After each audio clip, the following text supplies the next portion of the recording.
Di sini saya sedang bersama dengan Ibu Wakar Kesiswaan, dengan Ibu Umi Nadiro, beserta dengan Ibu Ani Mar'atus Solehah dari Ibu Koordinator Kegiatan Ekstrakurikuler Butekti. Insya Allah hari ini akan diadakan wawancara bersama dengan Ibu Nadiro dan Ibu Ani Mar'atus Solehah terkait kegiatan ekstrakurikuler yang ada di MI Tarbiyatun Nasyi'in 2 Pacukuang. Langsung saja Ibu. Untuk pertanyaan yang pertama, apa saja ekstrakurikuler yang ada di MI Tarbiyatun Nasyi'in ini sendiri? Sebelum kita membahas tentang MI Tarbiyatun Nasyi'in 2, di sini saya ingin menjelaskan sebenarnya di MI Tarbiyatun Nasyi'in 2 itu tidak hanya MI Tarbiyatun Nasyi'in 2. Di sini MI Tarbiyatun Nasyi'in itu dibagi menjadi 2, MI Tarbiyatun Nasyi'in 1 dan 2. Sebenarnya sama. Cuma intinya untuk yang MI Tarbiyatun Nasyi'in 1 itu untuk siswa yang untuk putra, untuk yang 2 kita untuk yang putri. Jadi kita sendirikan yang putra itu MI Tarbiyatun Nasyi'in 1, yang putri MI Tarbiyatun Nasyi'in 2. Sejatinya sama. Oh, sekolah di MI Tarbiyatun Nasyi'in itu saja. Kebetulan kami wakil dari MI Tarbiyatun Nasyi'in 2. Untuk ekstrakurikulernya yang ada di MI Tarbiyatun Nasyi'in 2 maupun 1 itu apa? Oh iya. Untuk ekstrakurikuler baik MI Tarbiyatun Nasyi'in 1 maupun MI Tarbiyatun Nasyi'in 2 itu kita programnya sama.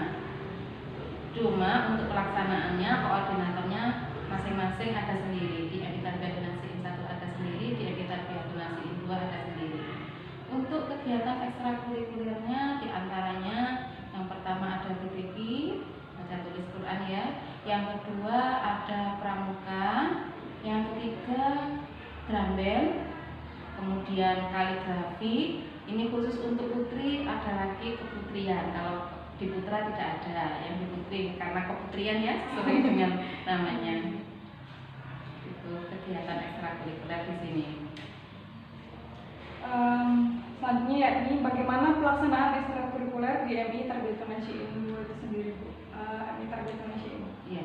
Untuk pelaksanaan ekstrakurikuler sebenarnya biasanya untuk kegiatan ekstra kan kebanyakan diletakkan di luar jam pelajaran ya, di luar jam formal. Tapi untuk di MI Tarbiyatun Nasyi'in 2 ini 1 dan 2 itu kita masukkan ke jam belajar kita yang efektif itu di jam. Cuma kita berikan waktu untuk pramuka kita letakkan di hari Ahad di sini itu serempak MI Tarbiyatun Nasyi'in 1 dan MI Tarbiyatun Nasyi'in 2 kita langsung ketika praktek langsung di lapangan bersama-sama. Cuma untuk MI Tarbiyatun Nasyi'in 1 dan 2 kita bagi untuk yang siaga, pembina siaga sendiri kita kelompokkan sendiri, untuk yang penggalang atau pembina penggalang sendiri kita kelompokkan sendiri. Ketika pelaksanaannya kita gabungan untuk MI Tarbiyatun Nasyi'in 1 dan 2 itu untuk pramuka kita letakkan di hari Ahad di jam belajar efektif itu sehingga anak-anak insya Allah ya hadir semua sesuai dengan kehadirannya. Kalau sesuai dengan ketika dia masuk sekolah nanti dia hadir di kegiatan pramuka itu untuk pramuka. Kalau untuk ekstra yang lainnya itu kita letakkan di hari Kamis.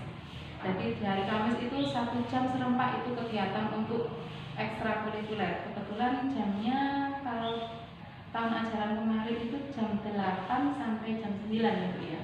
Kita nanti kegiatan ekstrakurikuler kaligrafi, terus drum band sama keputrian itu berjalan bersama-sama sehingga ketika anak sudah memilih kegiatan drum band maka dia tidak bisa mengikuti ekstra yang lainnya itu tadi. Jadi setiap anak wajib memilih satu kegiatan ekstrakurikuler tadi. Itu untuk yang selain pramuka tadi. Terus untuk BTQ itu kita ekstrakurikuler yang kita anggap apa ya? Mirip pembelajaran formal. Setiap hari itu kita adakan. Iya, harus diikuti oleh semua siswa ya, baik putra maupun putri itu. Cuma beda tempat, untuk putri sendiri, putra sendiri. Untuk tinggi ustazahnya dan ustaznya itu juga beda karena pelaksanaannya bareng sehingga membutuhkan tenaga yang berbeda. Untuk BTQ itu harinya Sabtu sampai Sabtu, Senin, selain hari Ahad nanti ada pramuka itu. digunakan untuk BTK. Kalau ini kan pelaksanaan ekstrakurikuler sendiri itu kan sama dengan jam formal belajar ya Bu. Iya. Itu mungkin ada sekiranya mengganggu kegiatan belajar mengajar pas di jam formal itu atau gimana Bu? Kalau mengganggu, insya Allah tidak, karena kita sebisa mungkin menata jadwal. Ibu Aisyah selaku wakil kurikulum itu ya yang menata jadwal. Jadi kita berikan waktu yang memang sudah terkondisikan. Oh ini untuk kegiatan BTK. Kemudian oh ini untuk kegiatan pramuka. Oh ini untuk kegiatan ekstra yang lainnya itu tadi ya. Kemudian baru jam berikutnya, ntar ada jeda 15 menit untuk istirahat, anak-anak sudah ganti jam pelajaran. Kalau kita letakkan siang, kebanyakan kita ekstranya itu kita letakkan di pagi pukul 8 sampai 9, jam 9 lebih itu anak waktunya istirahat, sehingga kalau membutuhkan waktu tambah sedikit tidak mengganggu jam pelajaran yang lainnya. Kenapa pramuka diletakkan pagi? Kasihan anak-anak. Kalau jam siang, iya di halaman sudah panas sekali ya, karena apalagi anak kecil-kecil ya. Sebisa mungkin tetap berjalan, tapi efektif juga, lihat suasana, lihat waktunya, lihat kondisi alamnya juga. Kalau untuk ekstrakurikuler sendiri kan itu wajib sebenarnya Bu. Ya. Itu anak-anak itu hanya boleh mengambil satu ekstrakurikuler sendiri atau satu orang itu boleh bercabang ekstrakurikulernya? Untuk ekstrakurikuler tadi kan ada banyak. Untuk pramuka itu wajib setiap anak karena pelaksanaannya tidak berbarengan dengan ekstra yang lainnya. Jadi semua anak untuk pramuka wajib tadi dari Kamis. Kita siaga pramuka kita baca yang kita ikutkan itu kelas 3 sampai dengan kelas 6 karena kelas 1 dan 2 masih terlalu dini ya. Tetap masuk kelas untuk yang kelas 3 dan sampai dengan kelas 6 itu wajib pramuka ya. Untuk BTK wajib semuanya mulai dari kelas 1 sampai dengan kelas 6. Terus tadi yang baru kegiatan yang lainnya drum band, kaligrafi dan keputrian ini yang berbarengan waktunya di hari Kamis itu sehingga anak memilih salah satu dari itu. Nanti ada koordinatornya masing-masing. BTK ditangani oleh siapa? Berarti satu orang anak itu boleh mengambil misalkan 2 ekstrakurikuler gitu. Berarti di sini misalkan kan ada anak 3 Mbak. Oh 3. Iya. Pramuka kan wajib tadi, terus BTK juga wajib ditambah 1 tadi yang di hari Kamis itu. Oh itu ekstrakurikuler yang wajib. Kalau misalkan anaknya pengen masuk ke ekskul ini BTK, tapi pengen juga masuk di yang drum band itu boleh Bu? Bisa. Nanti kan kalau yang wajib itu tadi BTK sama pramuka ya Bu ya. Terus yang pilihan tadi ini tetap 3 pilihan itu anak harus mengambil. Jadi semua ada kegiatan pada jam itu. Yang tidak menginginkan drum band, karena fisiknya kurang memungkinkan bisa ambil keputrian atau di kaligrafi yang punya bakat seni. Berarti selain ekskul wajib itu boleh ya Bu ya diminati sama boleh ya. Selanjutnya kita masuk ke dalam ranah proses kegiatan ekstrakurikuler BTK itu sendiri. Bagaimana proses pembelajaran BTK yang dilaksanakan di MI Tarbiyatun Nasyyin Pacul Tulang itu? Untuk lebih jelasnya langsung dengan koordinator BTK. Jadi untuk proses pembelajaran BTK yang kami laksanakan itu 5 kali tatap muka dalam seminggu. Jadi mengecualikan tadi hari Ahad. Yang mana pelaksanaannya itu kita buat sesi-sesi. Ada 3 sesi. Sesi pertama itu untuk kelas 1 dan kelas 2. Sesi 2 untuk kelas 3 dan kelas 4. Dan sesi 3 kelas 5 dan kelas 6. Kemudian mungkin sekaligus pelaksanaannya kita kelompokkan ketika sesi 1 itu. Terus mengenai pengelompokannya ini, kelompoknya tidak sesuai dengan kelasnya. Akan tetapi sebelum kita mengelompokkan, kita lihat kemampuan anak, kita kelompokkan sesuai dengan kemampuannya. Jadi meskipun katakanlah dia kelasnya sudah kelas atas, kelas 6 katakanlah, tapi kemampuannya masih di bawah, ya kita kelompokkan di kelas bawah. Hanya saja kelompoknya ya tetap itu tadi kelas 5 dan kelas 6 gabungannya seperti itu. Tapi Tapi itu berarti untuk anaknya sendiri ada apa pembelajaran khusus nggak Bu? Meskipun dia kan kelas 6 tadi, tapi dia belum menguasai, tetap dimasukkan ke kelas bawah gitu misal. Tapi ada pembelajaran khusus yang dikasih gitu nggak? Atau misalkan pembelajarannya beda sama kelas 1, kelas 6 gitu? Kalau pembelajarannya tidak berbeda sih, kan sudah dikelompokkan sendiri itu tadi kelas 5 dengan kelas 6. Jadi kan selisihnya mungkin tidak istilahnya Tidak terlalu jauh berbeda. ya. Makanya kita kelompokkannya ya yang sebabak lah seumurannya. Hanya saja kelompok BTK-nya, maksudnya jilidnya, kalau memang dia kemampuannya masih di bawah, ya kelompok jilid bawah seperti itu. Saya menambahkan sedikit ya.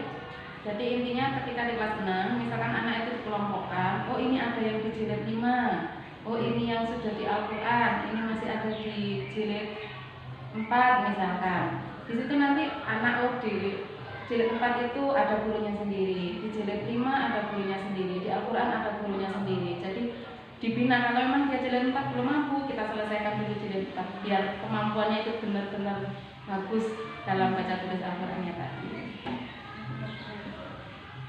Selanjutnya, adakah penanaman pendidikan karakter melalui kegiatan BTK ini sendiri? Tentunya ada, karena ini yang BTK yang kita pelajari adalah Al-Quran, yang mana dalam Al-Quran itu kan banyak sekali kandungan-kandungan di dalam Al-Quran, yang mana sedikit banyak ketika pembelajaran kita sampaikan ke anak-anak, yang tujuannya adalah agar anak meskipun hanya sedikit bisa mempraktikannya dalam kehidupan sehari-hari. Otomatis anak-anak sendiri dengan kegiatan BTK ini bisa lebih memahami makna Al-Quran, gitu, bisa lebih lancar dalam membaca Al-Quran, maupun jadi 1, 2. Selanjutnya, apakah ada program terstruktur dalam pelaksanaan pendidikan BTK ini sendiri? Ya, ada. Kebetulan program BTK di lembaga kami ini kan menggunakan metode UNI, yang mana kami ini bekerja sama dengan UNI Foundation dari Surabaya. Jadi kegiatan yang kita laksanakan dalam lembaga kami ini juga terstruktur dari pusat. Kita selalu dibimbing, dibina, bahkan ada pelatihan juga. Jadi kami sebagai pengajar BTK di sini ada pelatihan sebelum kami mengajar. Istilahnya ada sertifikasi UNI. Jadi bersertifikat UNI. Jadi nggak sembarang guru bisa mengajar BTK ini, Bu? Tidak, kebetulan untuk di sini Untuk metode yaitu metode UNI. Bahkan untuk mengikuti sertifikasi UNI itu sendiri tidak langsung kemudian ikut sertifikasi, tidak ada pentasihan dulu dari Bunyai, kemudian ikut sertifikasi dibina dari UNI Foundation, kemudian baru bisa mengajar itu. Misalnya kayak seperti ada tesnya terlebih dahulu gitu. Iya. Toh nanti ketika sertifikasi, ketika tasdik dilihat mampunya di jilid berapa lah. Usahakan beliau itu mengajar juga sesuai dengan apa itu tadi tingkatan yang dicapai itu. Tapi untuk sertifikasi kalau memang belum lulus ya belum bisa mendapat sertifikat itu. Biasanya kalau untuk trainingnya itu biasanya berapa lama sekali? Biasanya mungkin ada 1 tahun. Kalau untuk kegiatan pelatihannya biasanya 3 hari. Oh, 3 hari. Ya. Itu nanti dilaksanakan 1 tahun sekali, kayaknya setiap tahun ada ya. Iya. Itu kan ada masanya, sertifikat itu ada masanya. Ketika waktunya pembaruan ya ikut sertifikasi lagi seperti itu. Oh, berarti selalu ada pembaruan gitu. Iya. Berarti nggak misalkan tahun ini dikasih sertifikat untuk mengajar. Tahun depan ada pembaruan untuk sertifikasi lagi. Berarti Ada tahun depan ya, ada lagi. mungkin kan ada pembaruan lagi. Terus makanya itu tadi ada bimbingan terus dari UNI Foundation itu. Kemudian untuk kegiatan strukturnya, kami dalam pembelajarannya setiap bulan itu ada kunjungan dari pihak UNI ya, disupervisi setiap bulannya itu, dilihat pembelajarannya. Jadi supervisor itu datang ke kelompok-kelompok, ya, dilihat pembelajarannya, ya. Terus ketika ada kendala, jadi beliau bisa langsung seketika itu ngoreksi, kemudian nanti ada pertemuan dengan guru-gurunya, kemudian itu tadi kendala-kendala disampaikan dan diberikan solusi. Itu untuk kegiatan bulanan. Kemudian setiap semester, biasanya di semester 1 itu ada kegiatan munakosah atau ujian Al-Quran anak-anak. Bagi yang tingkatannya sudah di atas, biasanya di tingkat tajwid dan ghorik gitu. Kemudian sebelum pelaksanaan munakosah itu kita adakan pra munakosah. Jadi persiapan dulu untuk anak-anak menghadapi ujian munakosah. Biasanya kalau pra itu pengujinya masih dari guru-gurunya. Kemudian kalau munakosah pengujinya langsung dari UMI. Seperti itu. Jadi sebelum ikut ujian itu anak-anak sudah dilatih terlebih dahulu. Iya, drill biasanya beberapa sekitar 1 bulan, biasanya sebulan sebelum pra itu sudah anak-anak di drill, maksudnya materi apa saja nanti yang akan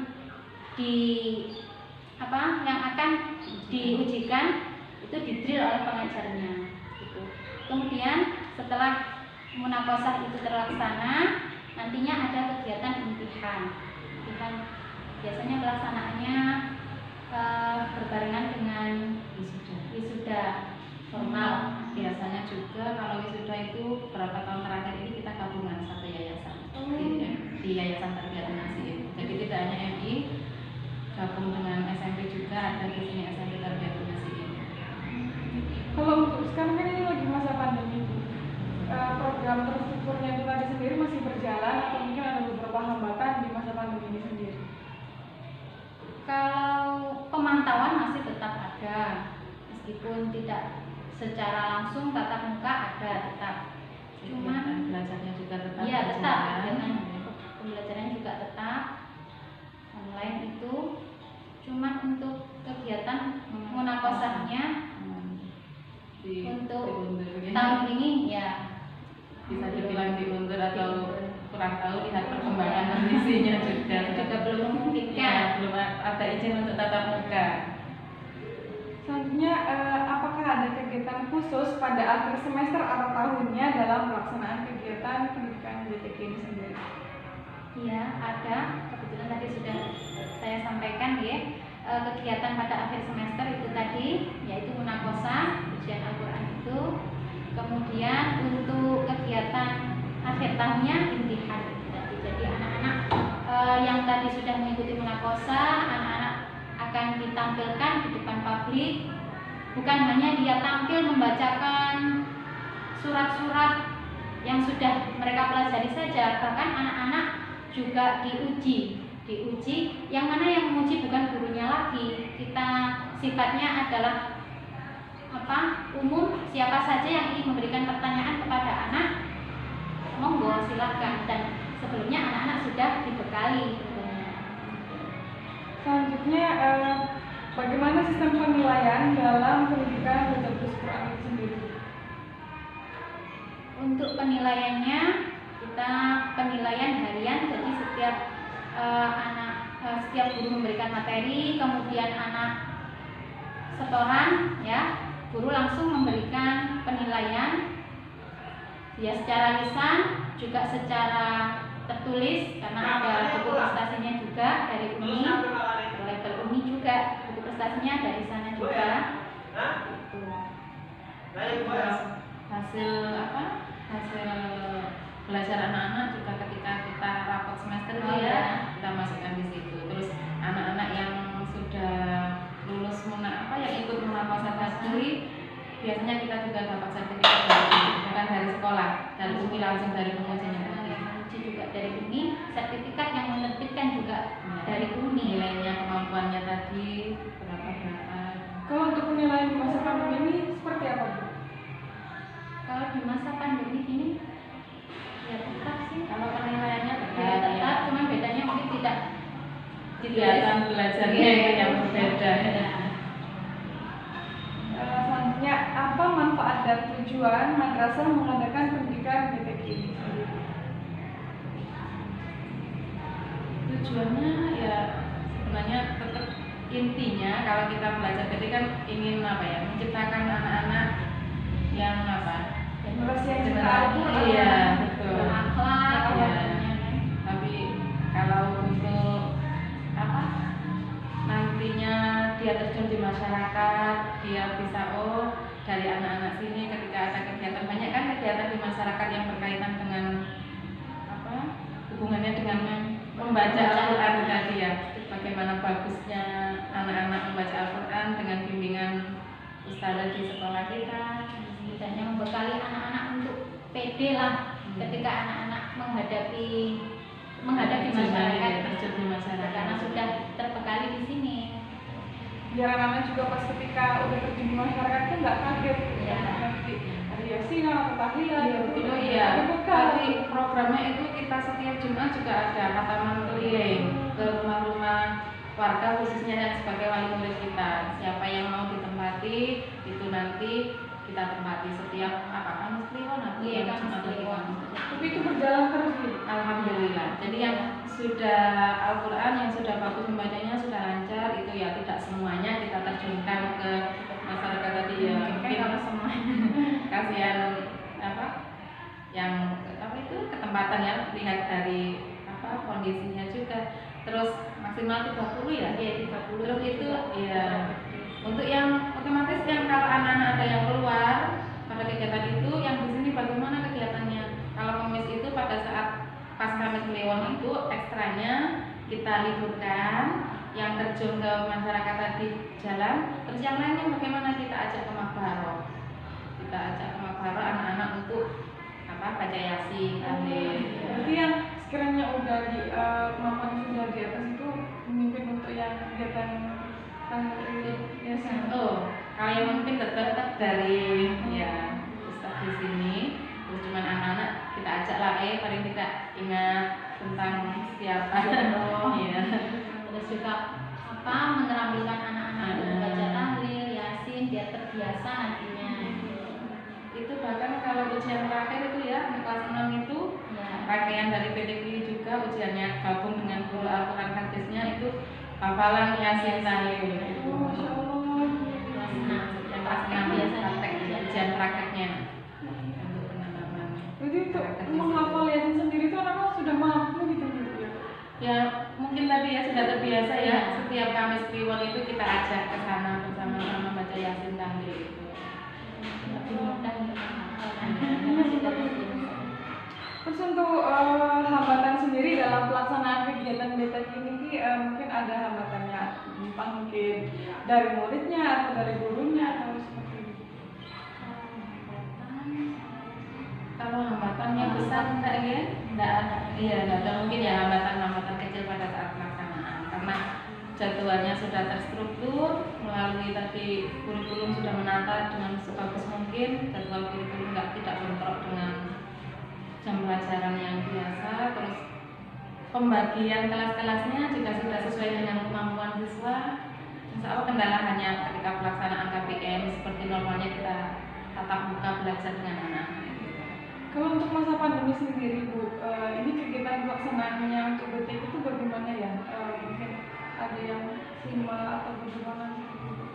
Simak lewat video atau gimana? Iya, intinya untuk pembelajarannya kan tetap biasanya guru memberikan materinya melalui video penyampaian materi, jadi anak bisa menyimak video yang diberikan oleh gurunya itu tadi. Terus sistem nanti setorannya bisa melalui video call. Berarti langsung meskipun video call kan itu secara tidak langsung baca di depan gurunya gitu. Iya. Iya, jadi kan guru juga bisa meskipun tidak secara langsung tatap muka tetap bisa memantau bacaannya. Langsung ditanggapi kekurangannya apa tadi dalam membaca tadi. Jadi penilaiannya langsung secara langsung gitu. Iya. Untuk yang kelas bawah diberi panduan dulu cara membaca yang Iya. baik, itu yang benar. Kalau yang sudah tingkatannya sudah istilahnya sudah munakosa, sudah pernah ikut munakosa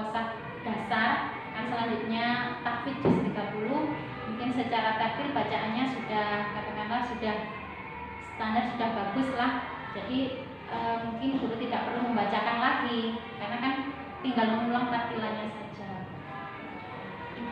Selanjutnya, bagaimana tindak lanjut atau konsekuensi yang ditegakkan dari pihak madrasah kepada siswa atau siswi yang tidak rajin dalam kegiatan BTK?